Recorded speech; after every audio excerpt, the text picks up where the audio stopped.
Okay. Yeah. But it was a wonderful time. So I come back quite quick.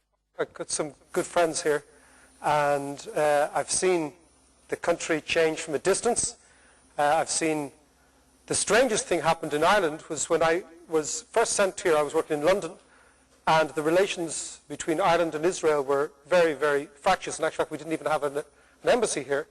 And now Israel is Ireland's fastest growing trade partner in the world as a result of Intel, because Intel have a big fab in Dublin. And, but it is interesting. So we've had a lot more interaction with Israelis over the last couple of years than certainly was the case when I was first here. Well, hopefully this will stay the grand. You know, it's very unusual to stand. Anyway, but what I think could be quite interesting is not to talk about Israel or Ireland, because they're two tiny countries which make a lot of noise for the size of us. You know, we're not quite good at this ethnic carry-on. You know, we tend to have proper problems with our neighbours and interreligious carry-on, and we tend to kick out too much, and then we try to explain things after we react. So we're broadly similar type of people. We shouldn't be allowed out in social parties at all, actually. I believe that we're actually very, very alike, the Jews and the Irish. I've always thought this. When I was working here, I couldn't believe the similarities in terms of ethnic things. And the most interesting thing was, I was here in 2006, or was it 2008, I can't remember, to watch a football match, Ireland against Israel. We scored in the first minute, you scored in the last minute. But the interesting thing was, I was with a friend of mine who'd never been here before, and he was an artist. And we were trying to get to the stadium, which I can't remember where it was. It could be at this part of the world. But anyway, in Dizengoff, all the bars were full, and all the paddies were all over the place, and the Jews were looking at the Irish thinking, what the hell? It was like Moses in the Red Sea. It kind of opened, and all this, because Irish are physically very different species to you. And I was telling the ambassador this, after about 5 hours of drinking beer, the collected Irish fans, who were rather overweight and not particularly pretty specimens of humanity, decided that it was their right to go for a swim. And so on the beach in Tel Aviv were all the beautiful people. So it was like Martians and people from Venus. Okay? And it was like Moses in the Red Sea. It parted as the beautiful Israelis were looking at about 40 overweight Irish men with very little clothes on, which is a horrible sight. We look much better in clothes, actually. As we marched, well, I didn't, I just observed this thing. And then I got into a cab, and the cab driver was there, and he was chatting away, and there were two Irish guys in a terrible state on the side of the road, and they couldn't flag down a cab, so I said we should stop for these guys and let them jump in. They wore the big hats and the red beards and the whole thing, so they were full on, right? They looked like Hasidim, Irish Hasidim, you know? And but why I tell you the story is, so we get into the car, and I say to the guys, how you doing? Where are you from? They said, well, we're originally from somewhere in the countryside, but we now live in America. I said, cool. And of course, the taxi driver was listening to all this, the Israeli guy. And we said, how are you doing? Blah, blah, blah. He said, oh, yes. He said, I've been working in New York, too. So all four of us had worked in New York. Actually, 5 of us in the cab. And then the amazing thing was, the Israeli guy, he said, well, where did you work? And the Irish guy said to my friend, I know you. And my friend said, how do you know me? He says, you used to work in Mush's Movers, okay, which is in New York City, okay? And the taxi driver said, how do you mean Mush's Movers? I used to work in Mush's Movers. So I think our collective experience as an immigrant nation, as nations that travel a lot and tend to screw up a lot and therefore have to leave and go to America, it's broadly similar. And the fact that you scored in the last minute was a pain, but so there you go. What I would like to talk to you about is Europe, a little bit, and then we can open it up for questions. Is Europe, the euro, what's going on in the euro? Because I've always thought about economics. I've been an economist now since I qualified in 1990, so I worked in the Irish Central Bank, like the Bank of Israel, in the research department, doing all the hard stuff. And then I realized as you get older that in economics, just so you know, that the complicated stuff is not important, and the important stuff is not complicated. And once you get your head around that stuff, once you get your head around that basic idea, it becomes very simple. In Europe, what we have is something very strange, right? We have a continent which is almost in denial. Over the years, I've done many odd jobs. One of the strangest one was I worked as the MC for Jack Welch. Jack Welch was the chief executive of General Electric, a legendary American chief executive, Irish-American to his toes, quite mad, worked like a Yank, so worked all the time, no free time on that. But I remember one time I was doing his book tour around Europe, which was to make him look really good, to make him look really clever, and to make people buy his books. That was the deal, and which was fair enough. And I was paid handsomely for my prostitution at the time. It was grand. But you're all going to do a gig. And ultimately, but I remember one night he said to me, he became like a father figure to me, and he said, about crises. Crisis in General Electric, crisis in your family, crisis in your life, crisis in the economics. He said the most important thing in a crisis, and you should know this because Israel has you've got, more crises in a month than the rest of the world has in a decade, or two, or three. He said the most important thing about crises is to do three things. One is to define your reality. Not see the world as you would like to see it, and the world as you would like it to be, but the world as it is. So define your reality, first thing. Second thing, do something about it. And the third thing is face into the crisis, and ultimately the crisis is never as bad as you thought it was going to be. And he said this to me, and I thought, he's absolutely right. But the problem in Europe is that we haven't defined our reality. And by I mean Europe, I mean the Eurozone, the currency that we still use in Ireland. Ambassador, you should get front-loaded your payments because you'll be getting pesos next. But anyway, that's the Irish punt. Right. But the currency that we use in the Eurozone, we haven't defined the reality. We haven't done anything about it. And as a consequence, the crisis goes on, and on and on and on. We all know in economics that you never make a balance sheet better, which is a lot of debt, by more debt. You make it better by less debt. We know this, right? This is a basic, as the Americans say, 101. Isn't that what they say? I've never been to American universities, so I wouldn't know. But apparently they're very clever. Very clever. So think about it. In Europe, what we have is we have what would be called a balance sheet recession. It's a very different recession to recessions we've had in the past. And the reason is the middle class has got too much debt. When I see the prices of apartments in North Tel Aviv, I think you should get used to this dilemma.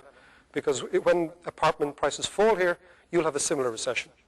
You will have a middle class recession which is defined by too much debt. Because on the one side of your balance sheet is the asset, the apartments or houses or land, which is falling in value. And the other side of your balance sheet you will have debt, which is rising in cost. And you'll have a broken banking system, by the way. When they tell you Israeli banks are really good? Mark my words, we'll talk in a year, okay? So, well, the reason is banks always look good in a boom. That's the way. They look fab because they're lending money, and people are paying them back, and they're just generating huge amounts of commission on credit. So, but think about it. In Europe now, we have too much debt. And what happens then is something very strange. When you have too much debt, and you're faced with the prospect of having to pay this debt, you stop spending. You start saving, and you save like hell. And if you can't save, you try and pay back the debt you've already taken out. And what actually happens then is you stop spending. But economics is weird because then it gets into kind of psychology, because when you stop spending, it actually sends a signal to other people to do the same. So in the same way as in a boom, when somebody buys an apartment in North Tel Aviv, it actually sends a signal to the next guy to buy a better one, and a richer one, and a more expensive one. And suddenly you get into this arms race almost in the upside. On the downside, the opposite happens. You're I would say you're a sort of Protestant parsimoniousness, okay? So we can insult two people at once, Protestants and cheap people, okay? Actually sends a signal for everybody else to stop spending. And then what happens is the retailers, people on the high street, they say, okay, people aren't spending, what am I going to do? I'm going to cut prices. I'm going to cut prices because if I cut prices, people will come into my shop. But in a balance sheet recession, the opposite happens. You cut prices, and what do you say to yourself? You say, okay, he's cutting prices. I bet he's going to cut prices even more next month, and even more the month after and the year after. So the very act of reducing prices causes people to postpone spending, not bring it forward. Are you with me? And then what happens is the economy contracts again, and again, and again, and again.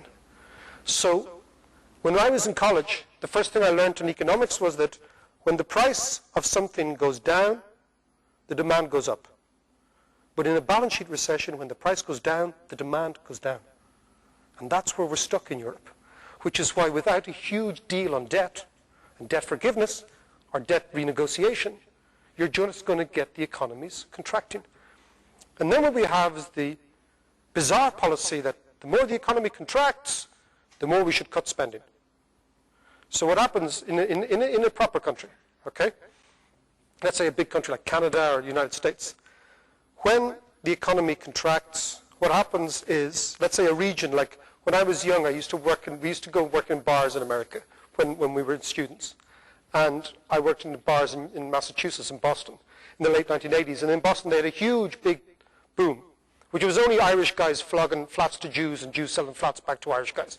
That was about it. That was about the height of it, and the bank sitting in the middle. Okay? And everyone was, but the economy in Massachusetts collapsed because the credit bubble burst.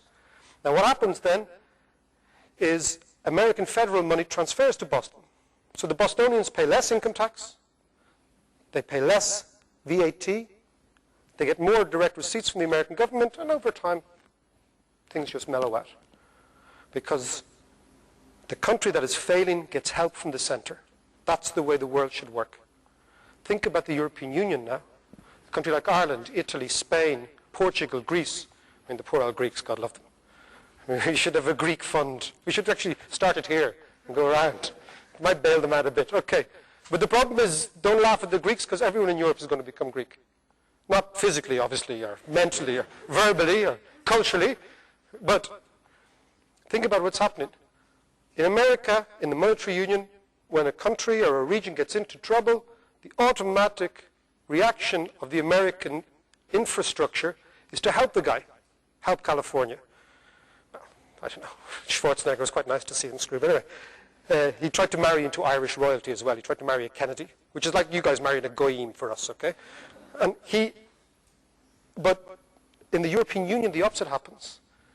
The weak guy, the weak country, doesn't see capital inflows from the center. It actually sees capital outflows, right? So it makes the recession worse, not better. So, for example, my mother is a school teacher. Well, she's a retired school teacher, okay? These would not necessarily be the George Soroses of the world, okay? But a couple of months ago, she said to me with other retired school teachers, if anybody here is the daughter or son of a teacher, you have my commiserations, okay? Because they have very high expectations of what you're going to do. But my mum, right, she wouldn't be rich at all. She asked me to come to our house to be interviewed by her 4 girls. Well, they're called, actually, her 4 friends are called the girls, but they've got an average age, well, they've probably combined age of about 600 between them, the girls. And they were sitting there, but what they were worried about was, were the Irish banks going to go bust? And they wanted to take their little money out, $50,000, $40,000, that sort of money, and bring it to Germany. And the reason is, because when there's a crisis in something like a monetary union, in Europe, the money flows the other way. So there's no mechanism to get out. So once you get your head around that, you can see that there's something fundamentally unstable about what is going on in Europe. And all the various different solutions, like more austerity, ain't going to work. Because if you've no credit and the government ain't spending, the people ain't spending, who is spending? Nobody. And then, of course, we also, well, we'll all export. Okay. The problem with exports is somebody's got to buy the stuff. So everyone says, oh, we don't know, I'll export more than you. No, we'll all the shit we're going to export like hell. But if you've no one to buy the exports, see, and in the middle sits our friends, the Germans. Okay? And the Germans have got this dilemma. The Germans make lots of Mercedes, but they don't want to buy them. I'm always very nervous when I hear a low-flying plane in this country. Is there a quick way out? Anyway, is there an Aer Lingus flight? Anyway, so think about the Germans, right? They're at the epicenter, right? Germany has a dilemma. Germany makes Mercedes in a stylized world. But the Germans don't want to buy all the Mercedes that they make. So they run a trade surplus, right? And they don't want to spend all the money they make from the rest of us buying their Mercedes. They save it, so they run a current account surplus. But the problem is, if they don't buy their Mercedes, who does? And that's when we come in, the Irish. Okay? Because the Germans have loads of money and we have none. The Germans don't want Mercedes, we love them. We love glittery things. The glittery, the better, okay? It's a function of poverty. You know, when you get rich quickly, you like really tacky shit, okay? And so what the Germans think, okay, we've got to sell to the Irish and the Italians and the Spaniards because we don't want to buy the Mercs that we make, but they don't have money. Do you know what we'll do? We'll lend them the money to buy the Mercedes that we make in the first place. That's the deal. And periodically, when they come looking for the money, we don't have it. It's all gone. That is how the European Union works. And unless Germany understands that periodic defaults are going to be part and parcel of this gig, nobody can progress. But the Germans obviously don't want us to default because it's difficult when you give somebody €1,000 and they don't give it back to you. You know, it feels bad. But there's no way out. And of course then they have France, which is like a concubine, saying, I will do anything you want, whatever you want, Angela. I mean, how can you negotiate with a man in Cuban heels? I mean, it's just not right, right? He actually reminds me of a guy, I know the ambassador's here, but this is just free-flowing Irish, okay? He reminds me of a guy who works in a Hertz car rental place. You know, those little short guys who always say, I can give you a car for $100 more and blah, blah, blah. So you've got Sarkozy who's saying, France needs Germany and Germany needs France. So the two of them have orchestrated what I think is a political coup d'etat in Europe in the last couple of months. In order to save the euro, France and Germany will destroy the European Union.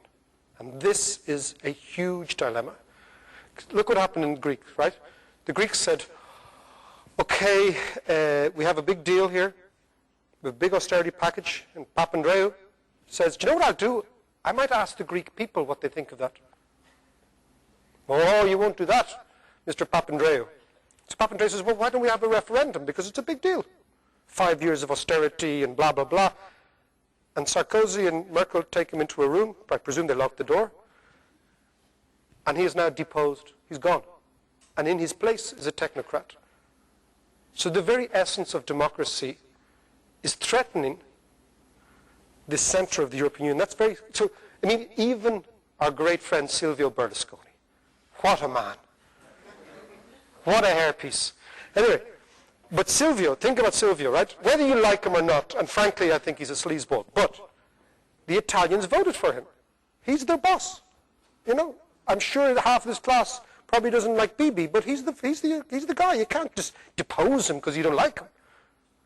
And what has the European Union done? They deposed the Italian government and the Greek government. And that's very serious. And I think for us who voted, I voted pro-European for every election since I was 18. But now I'm not too sure. So what's the way out? The way out is something called capitalism. I know it sounds very strange, but if you give somebody money and they can't pay, you've got a problem. Think about it. If I give you money, okay, I say, here you go, there's 1,000 shekels. I was going to say euros, but shekels, okay? It's my problem whether you pay back or not. And if I haven't done my due diligence and I see you down in a bar in Dizengoff drinking beer, then I'm screwed. It's called co-responsibility. You know, in a crisis, the debtor has to try and pay back, but equally the creditor has to realize that to get out of this thing, you've got to do a deal. And the only country that's done this and stood up for itself recently is Iceland. Now, Iceland, apart from Britain, are our closest neighbors. And if you ever get a chance to travel to Iceland, go. It's fantastic. It's an amazing country. And I went, because it was called, they were saying, oh, Iceland's a basket case, so you wouldn't want to be Iceland. You know, in Ireland they said, in Ireland, Irish people are great at saying, oh, he's worse than me. Oh, he's much worse than me. And first of all, we said, you know, we're not Greeks. No, we're not Greeks. And then we're not Portuguese. No, we're not Portuguese. We're not Icelandics. And then eventually when the IMF came, we said, we're not Irish. It's somebody else. Oh, shit, it's us. Okay. So, about 2 years ago, the Irish state, the Irish government, not Ambassador O'Reilly, of course, but the Irish government was saying, if we copy Iceland, we're a basket case and it will be a disaster. So I went up to make a documentary for ABC, the Australian television company, which was wonderful because Australians have great budgets. right? Always, if you're in TV, try and work for Yanks or Australians. They have big budgets, right? So you can go to the places. Whereas if it was an Irish TV, we just put a postcard of Iceland behind me and some sort of lens. And say, oh, here I am in Iceland. Okay. So I decided to go up making the documentary. And so Iceland had devalued, they defaulted, they de-everything, okay?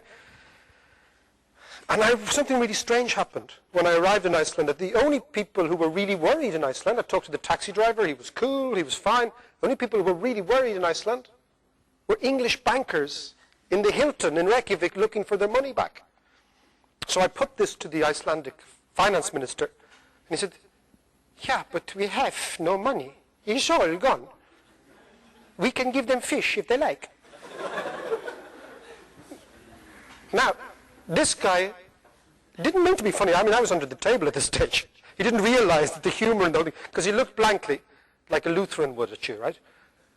And what he was basically saying is he had to go back to the Jack Welch thing. He had to define his reality.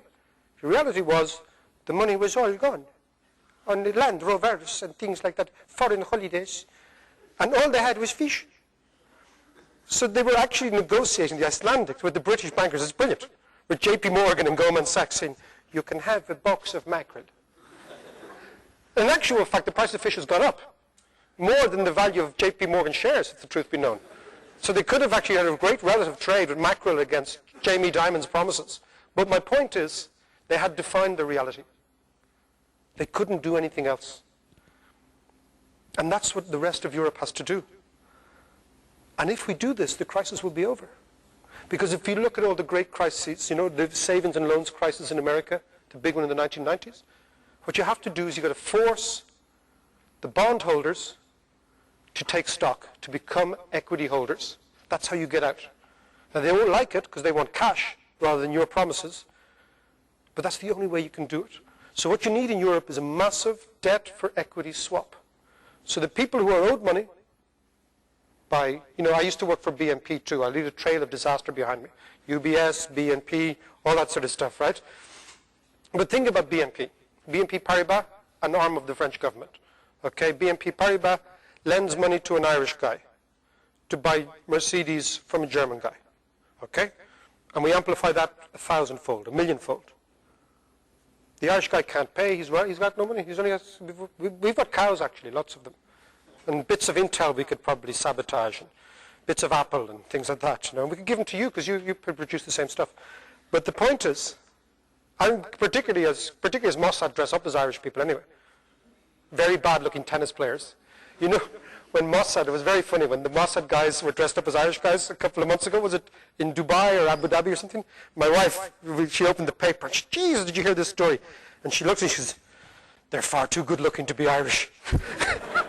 Because it was a really good-looking Israeli guy called Mick O'Sullivan or something. Doesn't work. But anyway, come back to the point. The point is, this is what has to happen. And if it doesn't happen, what you will get is consistent crises. And for me, as somebody who is very pro-European, thinks the European Union is a very good institution, has broadly been a force for good in Europe, my fear is that in our country, and I think all Irish people feel this, but you know, most of us don't say it, the way the European Union is behaving is producing an anti-European strain, which is very significant, because it's becoming less legitimate. Every time the European Union doesn't mandate the people, it becomes less legitimate. Every time they say, this is the deal. So last week, Sarkozy and Merkel came up with this new fiscal compact. It's a new word in English. We hadn't heard of it before. I tested it on my children, and they said, no, never heard of it. So that's enough, right? You always know when you actually test on a 9-year-old boy. It's very important, right? Fiscal compact, what does it mean, son? No idea, Dad. Okay, that's fine. So it's made up, right? So what we need to do is get real in Europe. I'm not too sure we see that in Europe, because the key to understanding all these bailouts, these rescues you read about, the only thing you need to understand is that each rescue in Europe is nothing more than the bill for more and more private and institutional debt is being given to people who had nothing to do with the debt in the first place. That's it. It's a bank bailout. It's not a country bailout. And we need to get to this level. Once we do, I believe there is nothing in a country like Ireland which will prevent it from growing. But if we don't, it's easy to see the European Union having more austerity, tipping into a depression. And you tip into a depression when you have no growth, you have too much debt, and you get all sorts of weird politics, very strange politics. I actually met an Israeli friend of mine who is, he said on Saturday night, he's a bit religious, so I had to wait for him in Jerusalem until he got up like Lazarus. And then, of course, he didn't want to eat because I didn't realize on the Sabbath he ate all the time. And he said, we have to go somewhere. He said, I'm not hungry. And I said, I'm bloody starving. I've been awake for hours. But he said something interesting to me. He said, if there is a depression in Europe, the short-term impact for Israel will be very bad because Israel exports enormous amounts to the European Union. He said long-term, as an Israeli and as a historian of the state of Israel, it could be positive. So I said, why did you say this? He said, it's not an attractive proposition, the one I paint, but it's worth considering for an outsider. He said, Israel is a country which has been defined by waves of immigration. You get the waves of immigration, and then 2 or 3 years later, you begin the growth process. And a decade later, you see the fruits of this, depending on the quality of the immigrants who come. His scenario, and I don't know how plausible it is, but I'll throw it out there, I thought it was quite interesting, was in the event of a severe depression in Europe, because of policy changes that are not taken, that you will see massive flight of Jewish people from France to Israel. Now, I don't think this, I've never thought this way. He said, because in a depression in Europe, the history suggests you get anti-outsiders, anti-Semitism, anti-this, anti-that. He said, if we do get this, you will see a movement. Now, I was quite intrigued by that. So I was saying, so you think it's good for Israel? And he said, well, you know, you've got to look at it from your own vested interest over a while. But I'm not too sure if it was plausible. I think it was a very interesting argument, though, that he was making, was that if the European Union breaks up because of an obsession with the euro, and you see something not exactly like, but something broadly in a pattern similar to the breakup of the Soviet Union, you could see all sorts of demographic changes. I thought that was an interesting angle. But I'd like to conclude, I don't believe that's going to happen. I think what's going to happen is we will get defaults all around Europe. The Greeks will go first, which is good. They'll then give us the permission. You know, when you were a kid in school, you wanted to do something really bad, but you waited for the guy in front of you to do it first. And then you all did it, right? So we're like children, really. We don't grow up at all. They'll give us the permission, the Italians the permission. The Italians need to, by the way, find over 600 billion euros to refinance their debt in the next 18 months. They have an hope in hell, okay? We know that, right? The Germans won't print money because they've got some obsession about hyperinflation, even though we know there's no inflation, etc. And I believe you'll have defaults, then you'll have a structured default. Banks will be nationalized, all their equity wiped out, all the bondholders wiped out, and you start again. So in the next 2 years, I'd be selling Bank Leumi shares and Hapolim on your apartments in Tel Aviv, because whether you like it or not, everyone's linked. But more importantly, from the European perspective, I think that it will be an incredibly difficult road, and countries like Ireland and Spain and Italy could well become very anti-European. And we know what that looks like. It looks like David Cameron, which is a shocking looking sight for anyone. Okay? But the Brits and the Swedes and the Danes have already gone on their own. And that's the way it could go. And unfortunately, Germany is the key decision maker, and Germany doesn't want to make the decisions to undermine any German interests. So Europe, I don't believe, will stay together as it is. And again, the key is you can either save the euro, but by saving the euro, you destroy the European Union as we know it, which is a democratic, largely benign institution. To save the euro, you've got to have Europe, which is Germany and France, and the rest of us just hanging on. And I'm not too sure that's why we kicked the Brits out 100 years ago, which is coming up to the anniversary. We're good in anniversaries. We're like you guys. We're great in anniversaries. Love an anniversary. All love an anniversary. And love our heroes and everything. But I don't believe that's why Irish people became independent, to be ruled by Germany. So there you go. Questions? Thank you.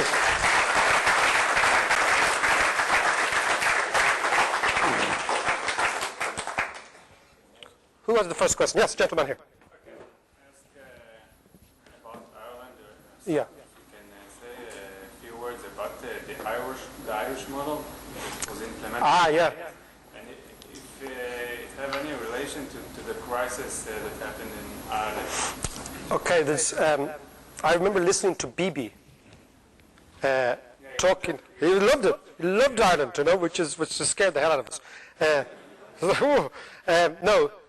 I remember it was Bibi, the Histadrut came to Ireland, okay? Is that how you pronounce it, Histadrut?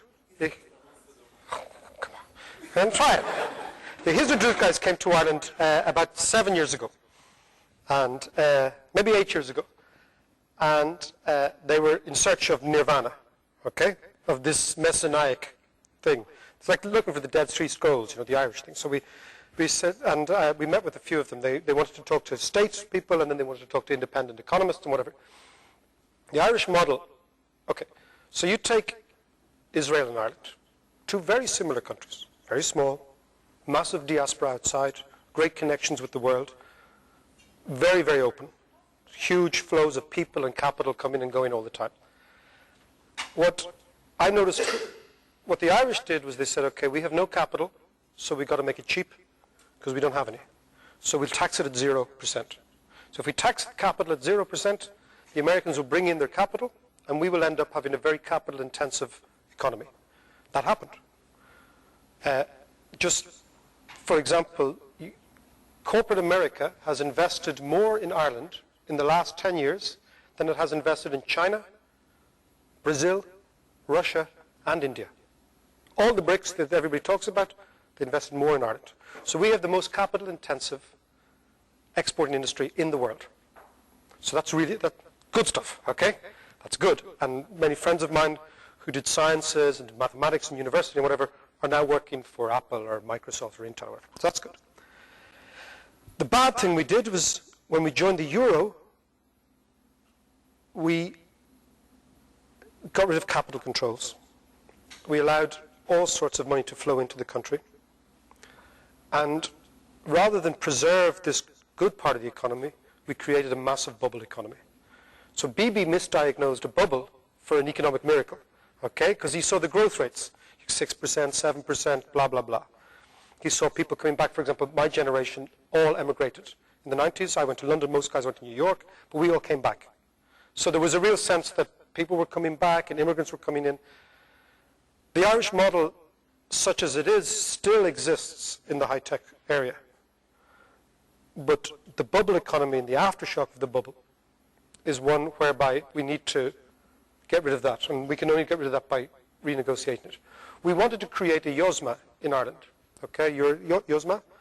Yeah, okay, because what we had, you had two models in the early 90s. You had YOSMA, and then you had there was another one for attracting in foreign investment. I can't remember what the acronym was. Your YOSMA model is very interesting for us because it combines diaspora, which we have many millions. It combines American financing, which we have. And it also, what it does more interestingly, is it brings venture capital into the country.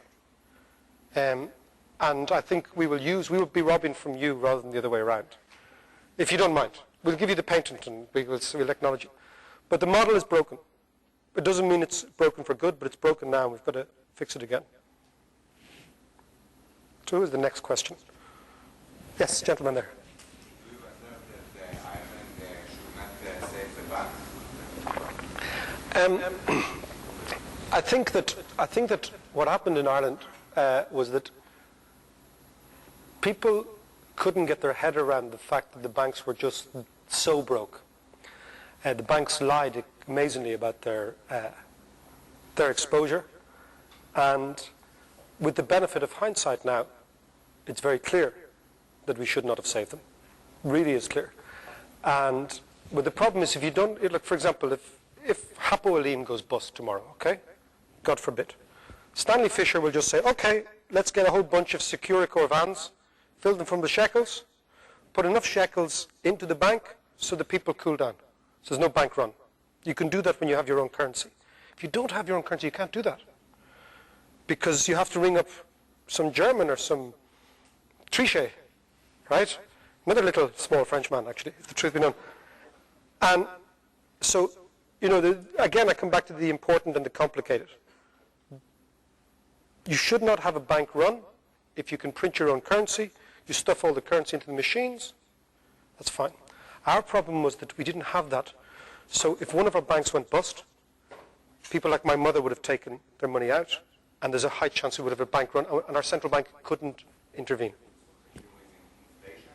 The cure is in inflation, yeah. Now. Yes, the cure, you're absolutely right. You're absolutely right. I mean, what we need, see, this is the problem is when you get into bed with Germany. Okay, it's a very strange concept. You have to do all sorts of unnatural acts just to stay there. And you see, if you get into bed with the Germans, and the Germans are into deflation, because the Germans, if you come to Ireland, right, I hope you do, come to Ireland. It's a really cool country. It's great fun. And it's a good laugh, and it's also a serious country when it wants to be. But what you will notice is that we have a very young population, and the place is full of babies, and it's full of young people, and right. So we've got young people, because we're the youngest population in Europe still. Now what do young people do is they spend money, right? And they don't have any savings. So the ideal economic policy for a young country is a little bit of inflation. Keep it all going, everyone's happy. You go to Germany, it's like going to a morgue. Ever walked around Berlin? It's like the only young people are Russians. Oh, these are observations, this is true. So if you have an old population, which has a lot of savings, they want deflation. So you protect your savings. So we're in bed with the deflationary fetishist. And we want a little bit of inflation. And so the only way you can have inflation is to leave the currency union, which I think could be part of the solution for Ireland. But you're not allowed to say this. Sorry, Ambassador. But inflation always works. If you have debts, you work them out. In the 70s, we had inflation in Ireland. And I remember my dad said to me, oh, you know, when we were complaining about house prices, Dad would say, oh, yeah, but sure, our houses were very expensive when we bought them in the 60s or whatever. But because we had inflation in the 70s, there was no debt by the 80s. It's all wiped out. God, you're very quiet for Israelis. I've never seen a bunch of Israelis so quiet in my life. I sit and watch you guys down in the street arguing. Yes, go for it. You said earlier that you don't think the European Bank is taking the necessary measures Yes. in order to stimulate growth. And I was wondering what you feel are the necessary actions. Okay, well, you have like the ECB. At the moment, just let's see what's happening in Europe, right? So you have a credit crunch. It's not only the banks don't trust each other, the banks don't trust themselves. So one part of the bank has been lying to the other part, okay? So even inside the bank. So nobody's lending. So you get short-term contraction of the maturity of lending. So now we're down to overnights, okay? And when the bank is trying to, the dilemma for banks all over the world is they lend long and they borrow short. You're with me? Like they give me a 25-year mortgage, but they finance that by taking deposits from me for 3 months. So they have this yield curve dilemma, okay? When you get a credit crunch, the banks seize up. And when they seize up, growth stops. So the role of the central bank, that's the job of the central bank, is to go in and buy the stuff. To open the discount window, say, come on in, lads. You give us all your crap and blah, blah, blah, and we'll give you real money. That's the job. That's why they print the stuff. The thing of the central bank, it only has a printing bill. Like if you think like that's €1 billion, but it just has got to pay the printers in Germany. So it's got to pay them €500 a day. So it can quite easily inject money into the banking system.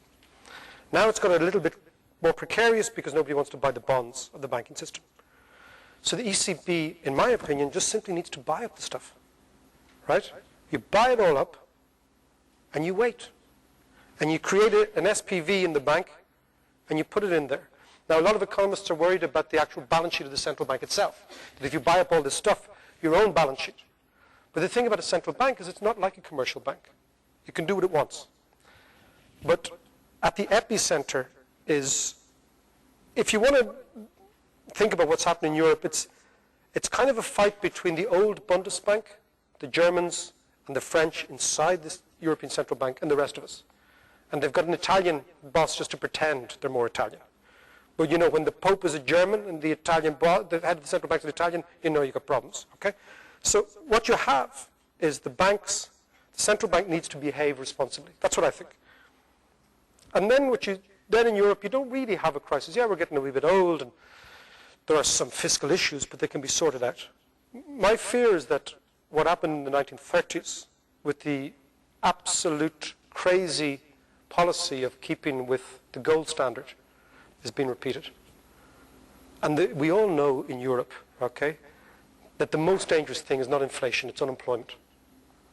I mean, unemployment is the killer. Inflation comes and goes, it's not a big deal. You know, but unemployment destroys countries. So I think the ECB's got to act like a political bank. But the Germans don't want that. Yet.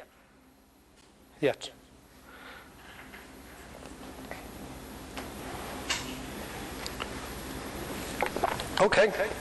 Well, it has been an absolute pleasure. And thank you very much for listening, because it's very hard to listen.